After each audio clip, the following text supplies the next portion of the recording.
Hey guys, welcome back to the channel business management unit 2 के कुछ और MCQs हम इस वीडियो में कंटिन्यू करेंगे।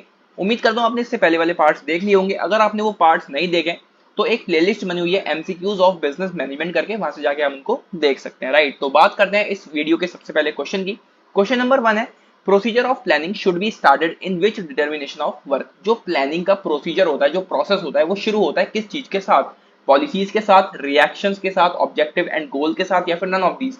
Here option C is correct, objective and goal. Planning हम कब करते हैं? जब हमें पता होता है कि हमारा मकसद क्या है, हमारा गोल क्या है। ठीक है, जब आपको पता होगा कि आपको क्या करना है तो आप उसके अकॉर्डिंग वहां पे प्लानिंग करते हो। ठीक है, अगला क्वेश्चन है, task relating with planning is done by. तो एक बिजनेस के अंदर जो भी टास्क होते हैं, जो भी काम होते हैं, उससे रिलेटेड प्लानिंग कौन करता है उस बिजनेस में?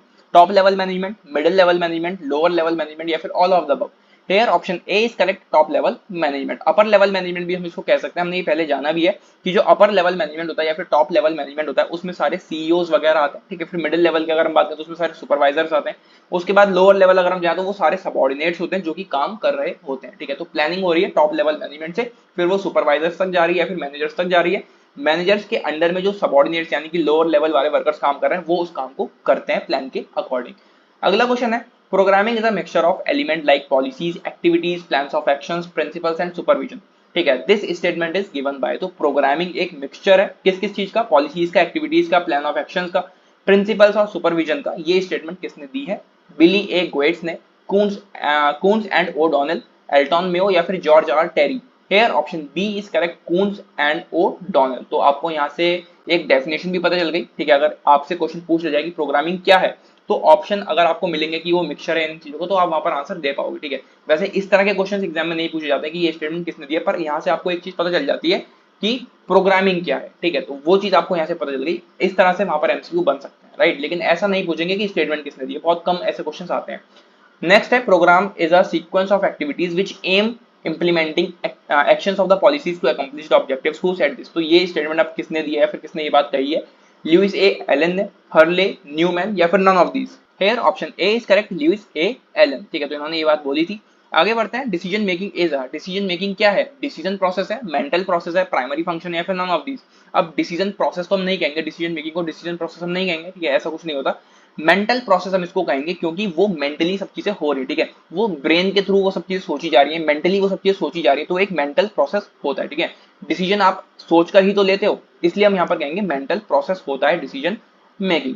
आ गया, decision is the selection from among alternatives of a course of action. This definition is given by. तो डिसीजन क्या है? सिलेक्शन है, जो अलग अलग ऑल्टरनेटिव्स हैं, अलग अलग हमारे पास ऑप्शंस है, उसमें से एक कोई चीज चुनना, वो हमारा डिसीजन कहलाता है। ठीक है, तो ये वाली बात किसने कही है या फिर ये डेफिनेशन किसने दी है?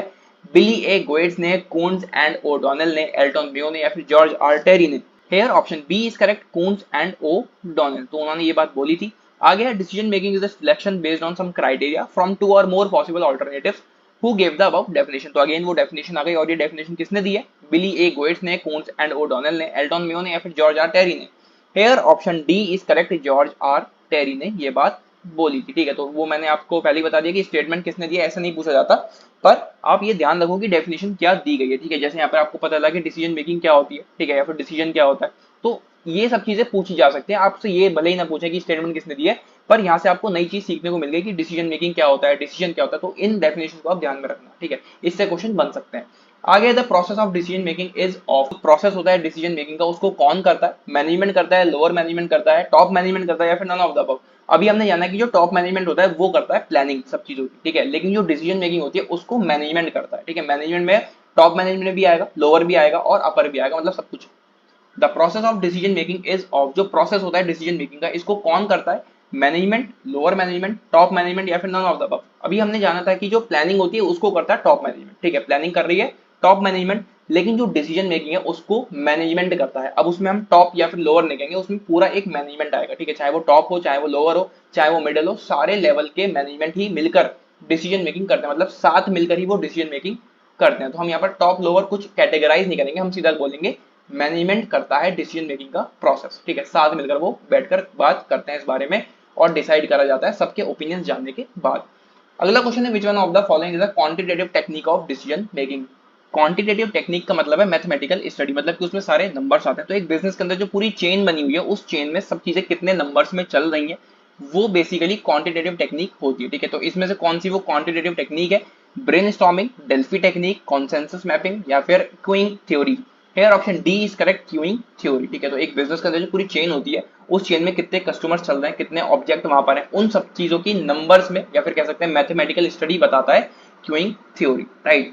अगला क्वेश्चन है the major theories of decision making are. जो मेजर थ्योरीज हैं डिसीजन मेकिंग की वो कितनी है? 2 टाइप्स, 3 टाइप्स, 4 टाइप्स या फिर none of the above. Here option B is correct, 3 types. Right. आगे है decision making help in the smooth function of. जो डिसीजन मेकिंग है वो स्मूथ फंक्शनिंग में हेल्प करती है, किस चीज के? बिजनेस के स्मूथ फंक्शन में हेल्प करती है, स्टाफिंग के, ऑर्गेनाइजेशन के या फिर none of these. Here option A is correct, business. ठीक है, तो बिजनेस का जो पूरी फंक्शनिंग होती है उसको स्मूथ बना देती है डिसीजन मेकिंग। आगे बढ़ते हैं। Simon has classified all decisions into. Simon ने डिसीजंस को क्लासिफाई करा कितनी क्लासेस में? 3 क्लासेस में, 4 क्लासेस में, 2 क्लासेस में या फिर none of these. Here option C is correct, 2 classes. कौन कौन सी थी वो 2 क्लास? एक तो प्रोग्राम्ड डिसीजंस और एक नॉन प्रोग्राम्ड डिसीजंस। ठीक है, non programmed decisions are of. जो नॉन प्रोग्राम्ड डिसीजंस होते हैं, अभी हमने जाना कि प्रोग्रामिंग क्या होती है। देखो यहाँ पर डेफिनेशन हमने जानी थी, programming is a mixture of elements like policies, activities, plan of actions, principles and supervision. तो अगर प्रोग्रामिंग हुई है तो ये सब चीजें उसके अंदर आएंगी। ठीक है, policies, activities, plan of action, principle, supervision, सब कुछ आएगा उस प्रोग्राम वाले डिसीजन में। ठीक है, लेकिन अगर वो नॉन प्रोग्राम्ड है तो ये सब चीजें उसमें से गायब हो जाएंगी। ठीक है, तो वो नॉन प्रोग्राम डिसीजन है जिसका कोई भी यूज नहीं है। तो वो कैसा होगा? रिपीटेटिव नेचर, यानी कि बार बार उसको करेंगे। नॉन रिपीटेटिव नेचर यानी कि जिसको हम एक बार करके दोबारा से रिपीट नहीं करेंगे। बोथ ए एंड बी या फिर none of the above. Here option B is correct, non repetitive nature. तो ऐसे डिसीजंस जो नॉन प्रोग्राम्ड होंगे, जिसमें ना ही पॉलिसीज होंगी, ना ही कोई एक्टिविटीज उसमें पता चलेंगी, ना ही हमारे प्लान ऑफ एक्शन पता चलेंगे, ना ही कोई सुपरविजन होगा, ना ही प्रिंसिपल्स होंगे, तो वो नॉन प्रोग्राम डिसीजन होगा और उसको हम दोबारा से रिपीट नहीं करेंगे। ठीक है, आगे decision making is the. Decision making क्या है? Heart of planning, head of planning, both A and B या फिर none of the above. Here option A is correct, heart of planning. मतलब प्लानिंग का एक हार्ट है वो डिसीजन मेकिंग। ठीक, आगे a situation in which a decision maker knows all of the possible outcomes. Question को समझना, एक ऐसी सिचुएशन है जिसमें जो डिसीजन मेकर है, जो डिसीजन ले रहा है, उसको सारे पॉसिबल आउटकम्स पता है उस डिसीजन के, and also knows the possibility sorry probability associated with each outcome is referred to as. और उसको ये भी पता है कि क्या क्या संभावनाएं आगे हो सकती हैं, क्या क्या चीजें हो सकती हैं, उसको क्या बोलेंगे? सर्टेनिटी, रिस्क, अनसर्टेनिटी या फिर स्ट्रेटेजी। तो आपको एक ऐसी सिचुएशन में आप हो जिसमें आप कोई डिसीजन ले रहे हो। ठीक है, आपको सब कुछ पता है कि उसके क्या पॉसिबल आउटकम्स हो सकते हैं, क्या उससे प्रोबेबिलिटी हो सकती है, क्या चीजें उससे हो सकती है। ठीक है, सब कुछ आपको पता है, तभी आप उसको काम को कर रहे हो, तो वो क्या है? वो एक कहलाएगा रिस्क। राइट, ऑप्शन बी यहाँ पर हमारा करेक्ट होगा, रिस्क। आगे बढ़ते हैं। Which one of the following is a technique for improving group decision making. इसमें से कौन सी ऐसी टेक्निक का यूज हम करेंगे ग्रुप डिसीजन मेकिंग को इंप्रूव करने के लिए? Nominal group technique, decision tree, game theory या फिर क्विंग थ्योरी। नाम से आपको यहाँ पे समझ में आ रहा होगा, नॉमिनल ग्रुप टेक्निक का हम यूज करेंगे अगर हमें ग्रुप डिसीजन मेकिंग को इंप्रूव करना है तो। ठीक, अगला क्वेश्चन है which one of the following is a quantitative technique of decision making. अब फिर से वही क्वेश्चन है जो पीछे पूछा गया था, लेकिन इस बार ऑप्शन थोड़े से चेंज है। वो जो पिछली बार हमारा ऑप्शन था, जो आंसर था क्यूइंग थ्योरी, वो इस बार इन्होंने ऑप्शन में नहीं दिया। ठीक है, तो अब इनमें से कोई और ऐसी टेक्निक है जो क्वांटिटेटिव टेक्निक कहलाती है डिसीजन मेकिंग की? Delphi technique, game theory, consensus mapping या फिर none of these. Here option B is correct, game theory भी हमारी एक क्वांटिटेटिव टेक्निक होती है, इसमें भी मैथमेटिकल स्टडी चीजों की होती है। राइट, आगे बढ़ते हैं। Which one of the following is a technique for improving group decision making. Again वही वाला क्वेश्चन आ गया, लेकिन इस बार यहाँ पर ऑप्शन थोड़े से गलत हैं, तो इस वाले क्वेश्चन को हम नहीं कर रहे। ठीक है, इसको हम छोड़ दें, स्किप कर रहे हैं। आगे बढ़ते हैं। अगेन वही क्वेश्चन है, लेकिन इस बार जो ऑप्शन है वो थोड़ा एक ठीक इन्होंने दिया है। Which one of the following is a technique for improving group decision making? Game theory, decision tree, Qing theory या फिर consensus mapping. Hair option D is correct, consensus mapping. ठीक है, नाम थोड़ा अजीब सा है, कंसेंसस मैपिंग, पर ये भी एक टेक्निक है ग्रुप डिसीजन मेकिंग को इंप्रूव करने के लिए। अगर आपको ऑप्शन में कंसेंसस मैपिंग मिल जाए तो आप इसको टिक करोगे इसी क्वेश्चन में। ठीक है, और अगर आपको नॉमिनल ग्रुप टेक्निक मिल जाए तो वो भी आप टिक कर सकते हो, वो भी एक टेक्निक होती है ग्रुप डिसीजन मेकिंग को इंप्रूव करने के लिए। राइट, आगे बढ़ते हैं। Which of the following is a major choice of actions concerning allocation of resources and contribution to the achievement of organisational objectives. तो किन चीजों को ध्यान में रखा जाता है जब हम सारे जो भी ऑब्जेक्टिव्स उनको पूरा करने के लिए लगे होते हैं, प्लानिंग कर रहे होते हैं, डिसीजन मेकिंग कर रहे होते हैं, तो किस चीज को ध्यान में रखा जाता है? स्ट्रेटेजिक डिसीजंस को, टैक्टिकल डिसीजंस को, बोथ ए एंड बी या फिर none of the above. Here option A is correct, strategic decision, जिसमें हमारी कोई स्ट्रेटेजी भी रहे। ठीक है, जब हमारी एक स्ट्रेटेजी रहेगी, हमें पता है हमें क्या करना है, कैसे करना है, तो एक स्ट्रेटेजी हम बनाएंगे। ठीक है, और हम बढ़ते चले जाएंगे और जो हमारे ऑब्जेक्टिव्स है वो पूरे होते चले जाएंगे। ठीक है, अगला क्वेश्चन बिल्कुल सेम है, वो रिपीट हो गया, इसका ऑप्शन भी सेम है और क्वेश्चन भी सेम है, तो स्ट्रेटेजिक डिसीजन इसका आंसर है। आगे है which one of the following is important in effective decision making, इनमें से कौन सी चीज इंपॉर्टेंट है एक इफेक्टिव डिसीजन मेकिंग में? Categorical interpretation, hard decision, pleasing decision या फिर implied decision? Hair option A is correct, categorical interpretation. Categorical यानी कि जो भी आप एक्टिविटीज कर रहे हो उनको कैटेगराइज करो पहले, ठीक है, और उनको उन कैटेगरीज के अकॉर्डिंग उनको पूरा डिफाइन करो, उनको समझो पूरा। तो वो चीज काफी ज्यादा इंपॉर्टेंट है जब भी आप डिसीजन मेकिंग करते हो बिजनेस के अंदर, राइट। अगला क्वेश्चन है management means decision making, who said this? तो मैनेजमेंट का मतलब है डिसीजन मेकिंग, ये बात किसने कही है? Ross Moore, Henri Fayol, Koontz या फिर Mayo? Here option A is correct, Ross Moore, ठीक है। प्रोनाउंसिएशन थोड़ा सा इसका देख लेना, ठीक है, नाम तो वैसे रॉस और मोरे ही लिखा है पर वो आप देख लेना, फिलहाल स्पेलिंग ठीक है। आगे बढ़ते हैं, which one of the following is important in effective decision making? अभी सेम क्वेश्चन हमने ऊपर जाना, ठीक है, उसमें ऑप्शन थोड़े से अलग थे लेकिन इस बार ऑप्शन थोड़े से अलग है, ठीक है, क्वेश्चन सेम है। मैं आपको यही समझाना चाह रहा हूँ कि क्वेश्चन आपसे एक ही क्वेश्चन बार बार पूछा जा सकता है लेकिन उसके ऑप्शंस भी अगर चेंज हो जाए तो आपको बिल्कुल भी उसमें घबराना नहीं है, उसको थोड़ा सा ध्यान दोगे, आप ध्यान से उसको समझोगे पढ़ोगे तो आपको आंसर इजीली उसका समझ में आ जाएगा।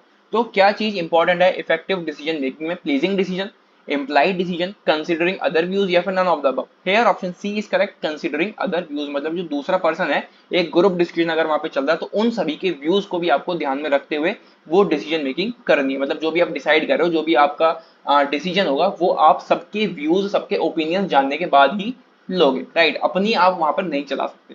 अगला क्वेश्चन भी बिल्कुल सेम है लेकिन ऑप्शन इस बार भी चेंज है। Which one of the following is important in effective decision making? क्या इंपॉर्टेंट है? Hard decision, implied decision, pleasing decision या फिर एडिक्वेट इंफॉर्मेशन?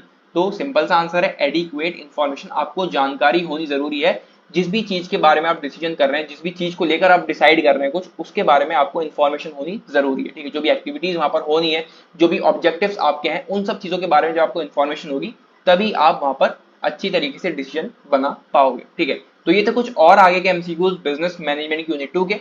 इसी तरह से आगे के एमसीक्यूज हम आने वाली वीडियोस में कवर करेंगे। आने वाली वीडियोस के लिए चैनल को सब्सक्राइब करें, और अगर आपने इससे पहले वाले पार्ट्स नहीं देखे हैं तो प्लेलिस्ट बनी हुई है एमसीक्यूज ऑफ बिजनेस मैनेजमेंट करके, वहां से जाके आप उनको देख सकते हैं।